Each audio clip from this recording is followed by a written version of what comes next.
Good?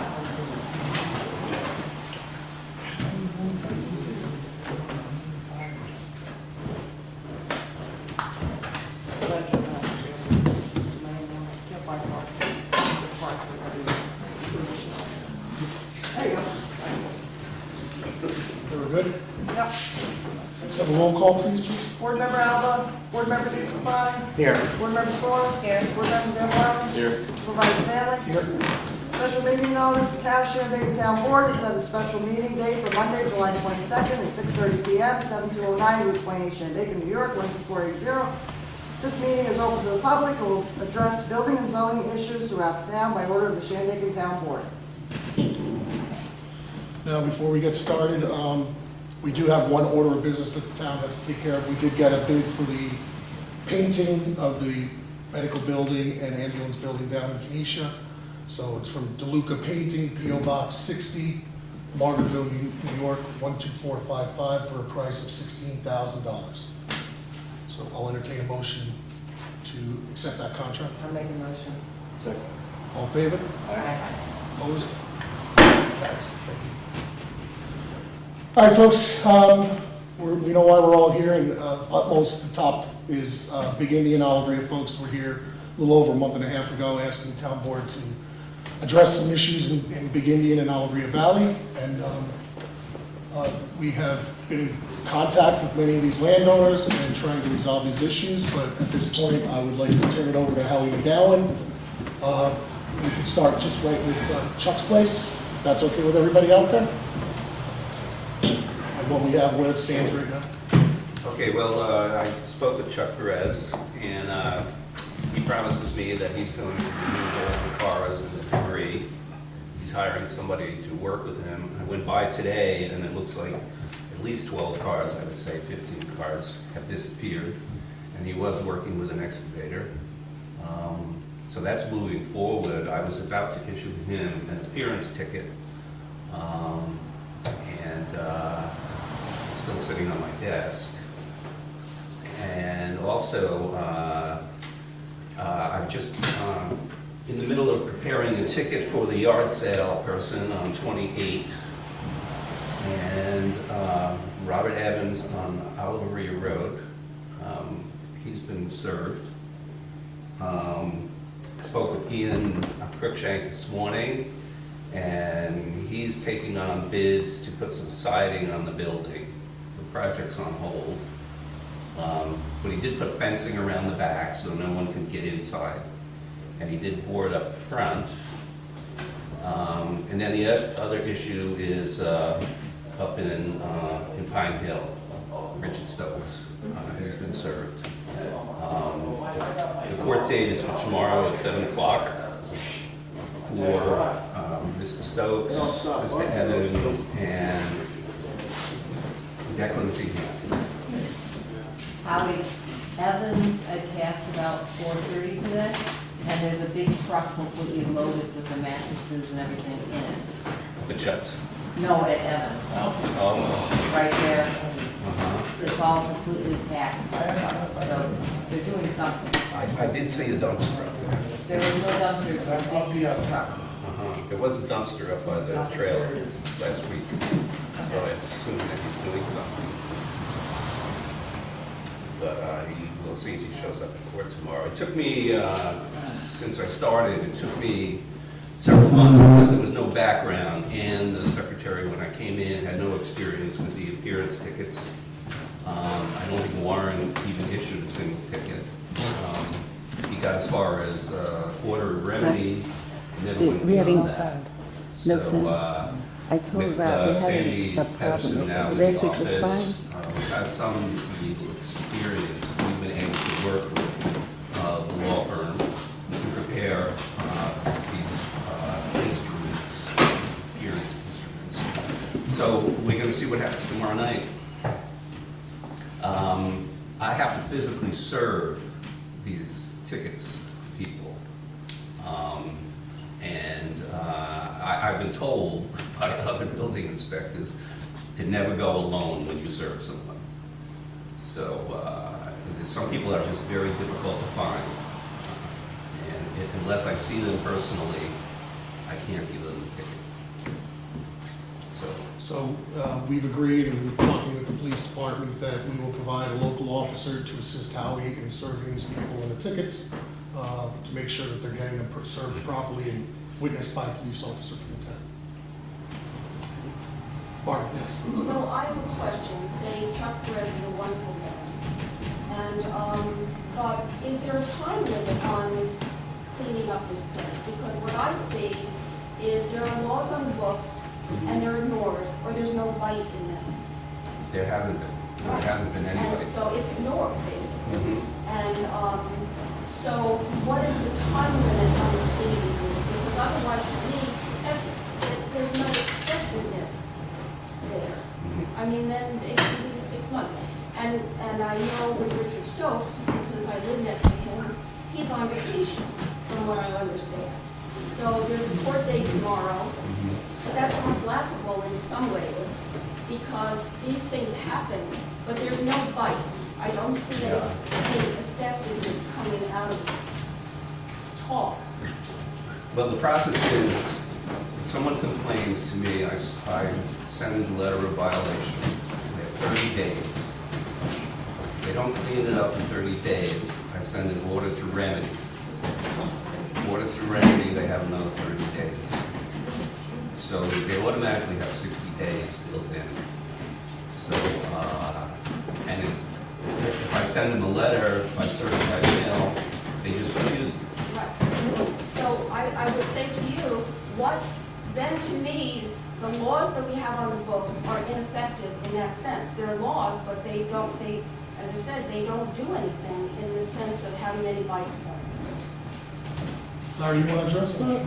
This is Larry Walensky, he's our town attorney regarding zoning and planning issues. Yeah. Here's the microphone, please. Of course.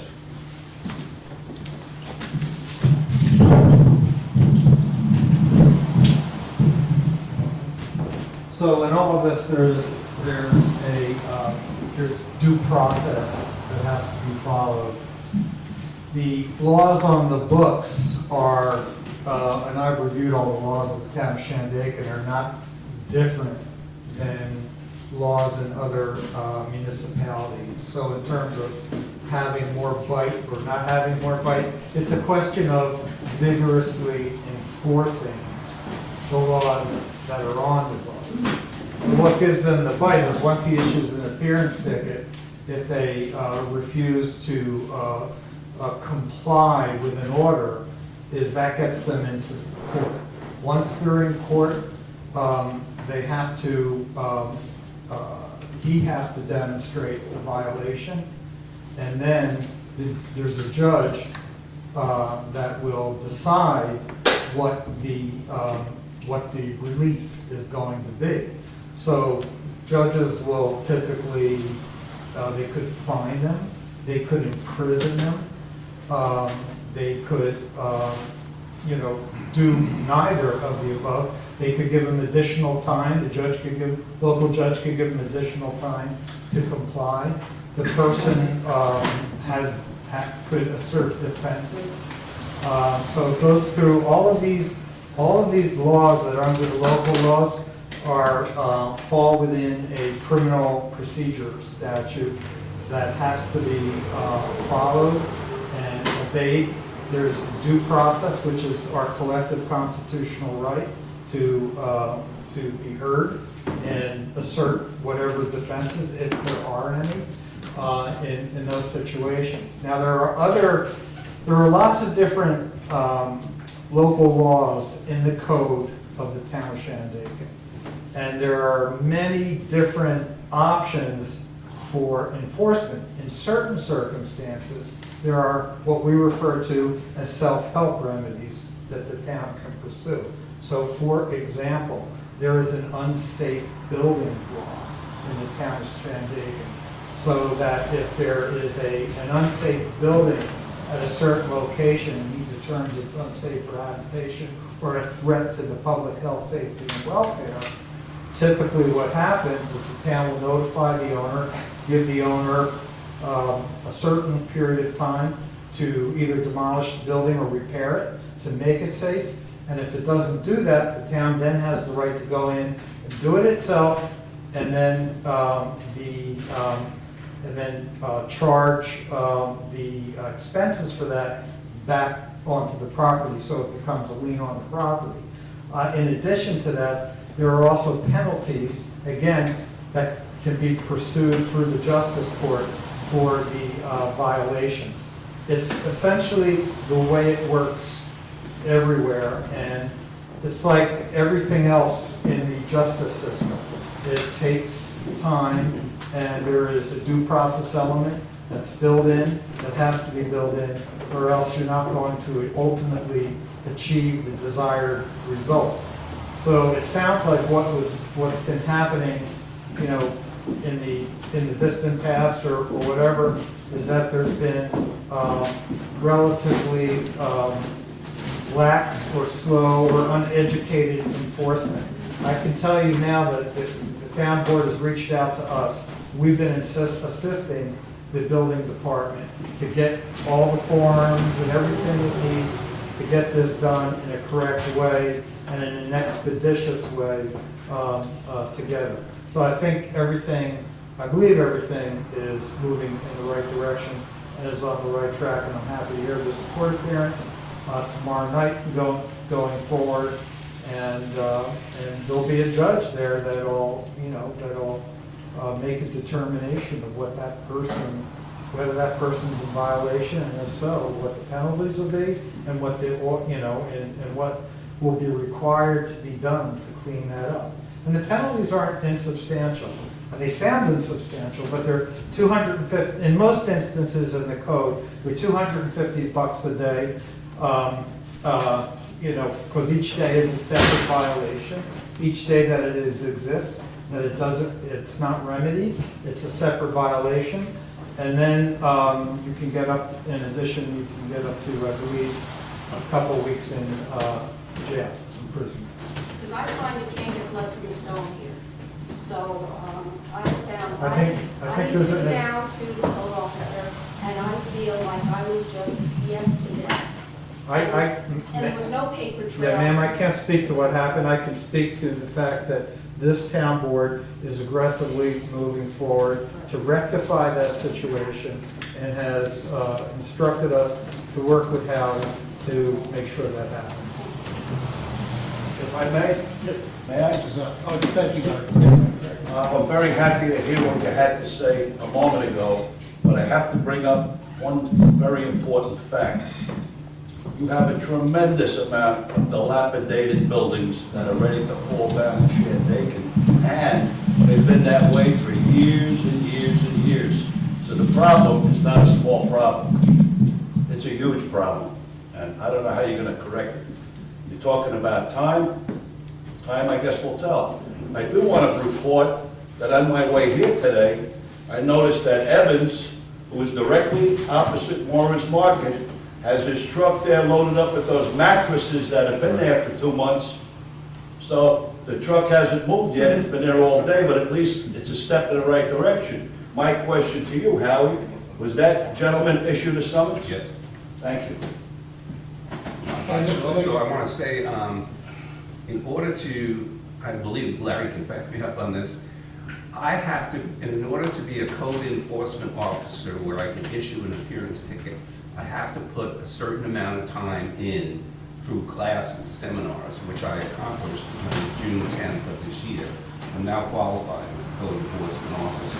So that gives me the right to issue appearance tickets, where before I couldn't really do it.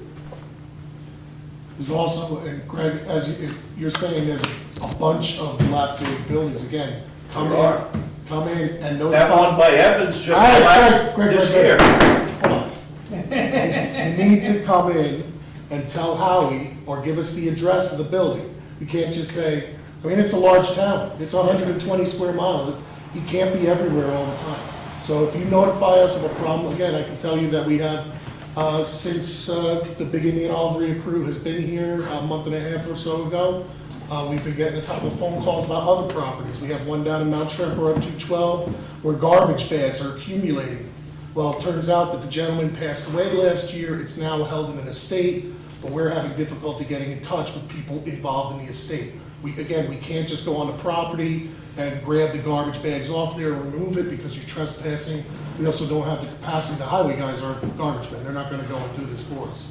So it's something that Howie has been trying to get in touch with these folks, so we can address it properly, but sometimes you run into things like that where you just can't get in touch with the property owner. But we just need to be notified. If you feel there's a problem at a property, Howie can go and inspect. And I know you're saying, dilapidated building, but I know from other instances we've had that if they secure the building, if they can make sure that nobody can get in and things are tightened up, sometimes that's sufficient enough for under the code, under the building code. So again, if you have an issue, just don't hesitate to call Howie and bring it up to him first. That's all. I do have a question of Howie. On unregistered cars on a residence, is there none allowed, one or two? Because I've heard from professionals these three different numbers. I looked through our town code, I don't see anywhere where it says that you are allowed to have 2 cars.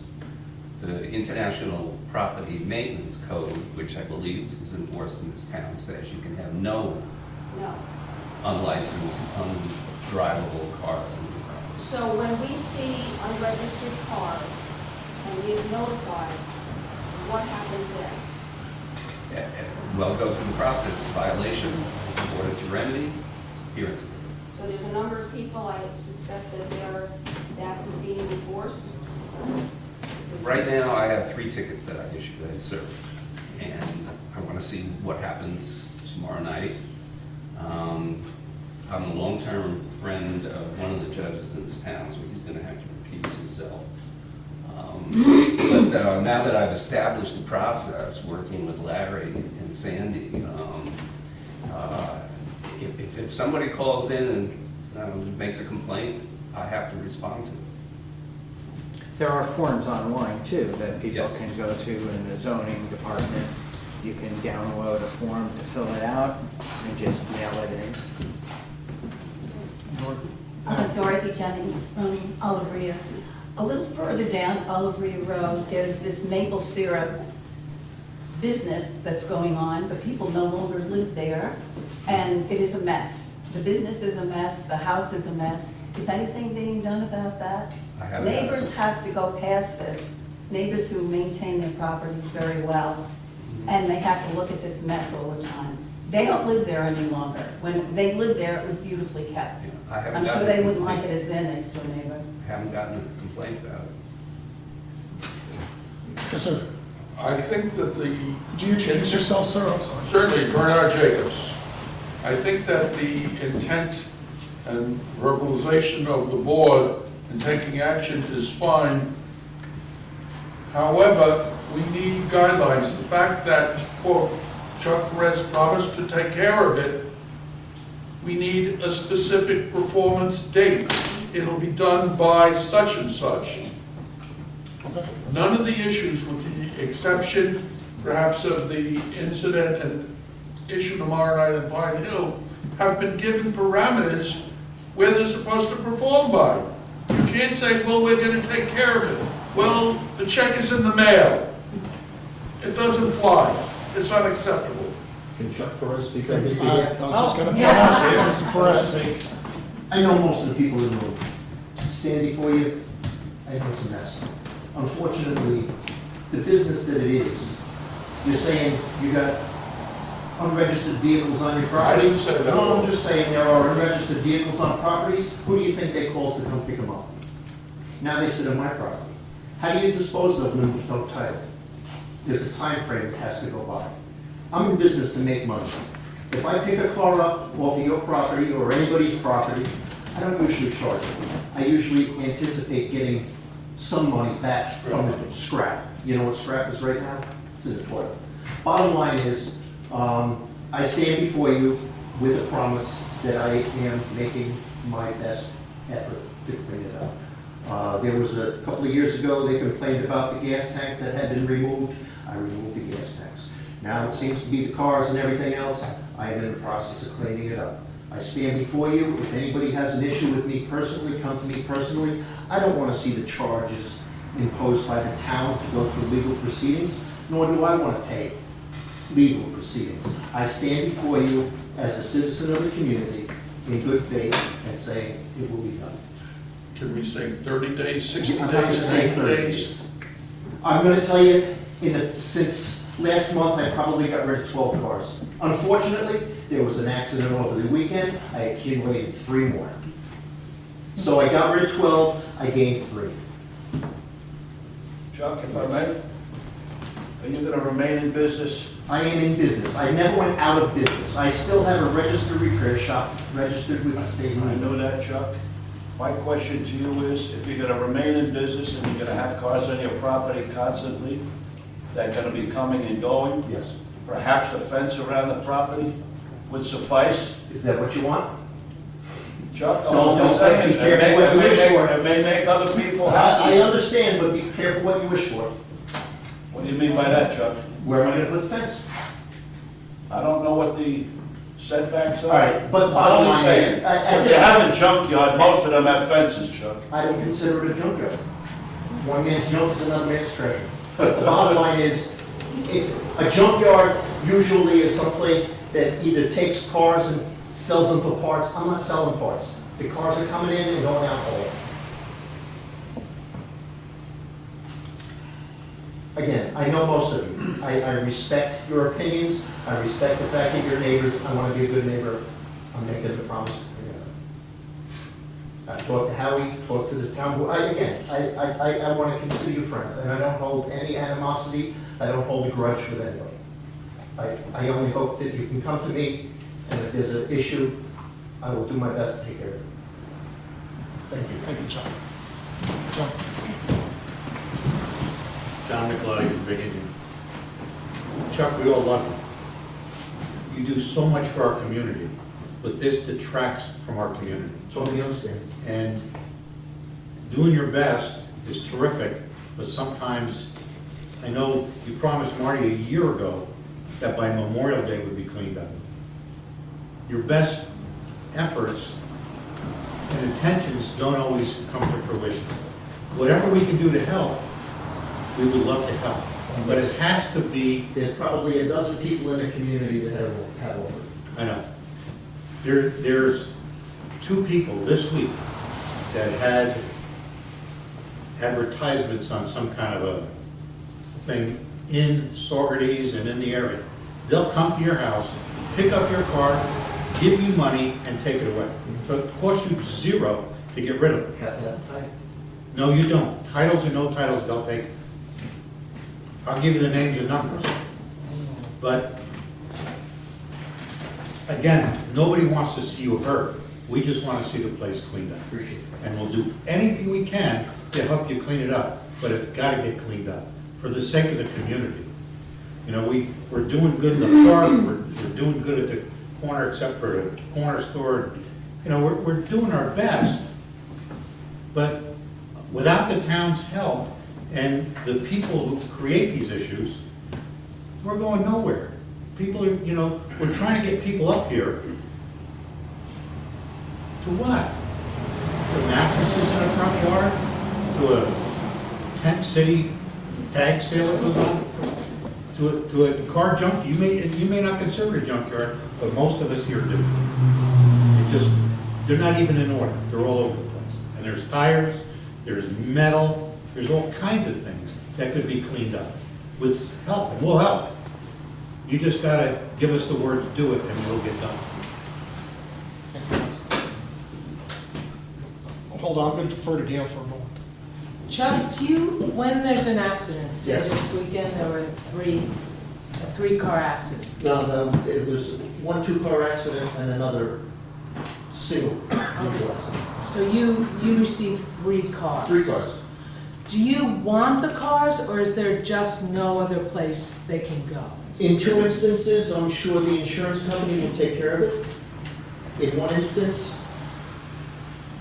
stuck with a junk car. But is there somebody else in this area that would take the cars versus you taking the cars? Other automobile places? Is There's there? only one other towing company in town, it's Park Red. automotive. So it's only you who can, No, it's not only me, the police have the option to call anybody. Do you want to wait for somebody to come out of Kingston? Or do you want to get the road open? Okay, I see. So really, it is just you in this area? Well, for the and most Gary. part. Dave Pilar, Shandaken. Rob, there's a property up by me on Route 42. It's been abandoned for a while. It's got a car in it. There's a big tractor trailer, you know, not the cab, but the trailer part in there. So, you know, I understand the town's getting a mechanism together for Howie to do the ticket, goes to court. Can you tell me what would happen, say for instance, a judge determines that whoever owns the property is responsible for either sealing the building or demolishing it and clearing the vehicle and the tractor trailer off the property.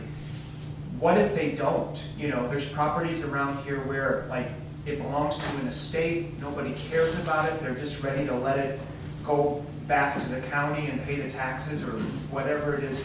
How does the town deal with that? You know, how's the town gonna get a tractor if it has to? Gonna get, you know, maybe somehow we get a crew in there, I don't know where the crew, how that works, where the crew comes from, to say cut grass and things like that. But then how do you get into the just nuts and bolts of getting the town to get a car off a property, to get a tractor trailer off a property? Or is the town, you know, maybe gonna also have to demolish a building? Like, is that something that we may have to do? It's a possibility, it's down always the a road? possibility with anything. Again, And I know, like, what happens then to the town? Like, say no, you know, I guess if somebody just buys the property for the taxes, then there's a lien on that and they have to pay that. That's how the town gets our money back. But, you know, this particular circumstance, I mean, there's a lot of stuff on this, and I just wonder, like, how the town's gonna even be able to